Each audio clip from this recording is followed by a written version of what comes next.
Baik, saudara saksi, katakanlah sekarang ketiga terdakwa itu menolak untuk membayar atau tiba-tiba menyatakan tidak mampu untuk membayar.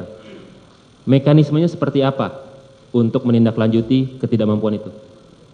Ini yang pertama, kalau kita merujuk Undang-Undang 12 tahun 2022 terkait tindak pidana kekerasan seksual, itu yang undang-undang paling baru mengatur bahwa ada dana bantuan korban. Dana bantuan korban ini asalnya bisa dari uang kementerian, kemudian undang-undang kekerasan seksual tapi ya? Betul, itu yang paling baru. Tapi menjawab itu memang belum ada peraturan yang memaksa seorang terdakwa kalau kemudian tidak bisa membayar. Pada prakteknya yang sering dilakukan adalah membebankan pidana subsidiar pada praktek.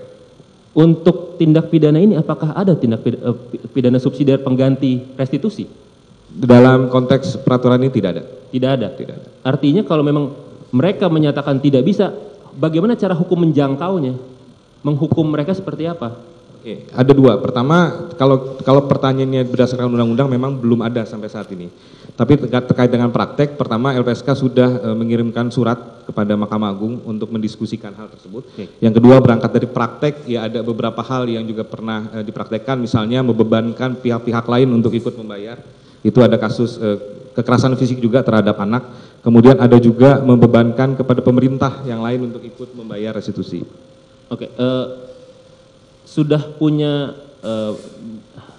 data-datanya LPSK terkait dengan keadaan-keadaan yang memang tadi disampaikan? Maksudnya bisa dijadikan referensi bagi kami nanti? Bisa dicari. Bisa ada, baik. Cukup ya? Masih, silakan.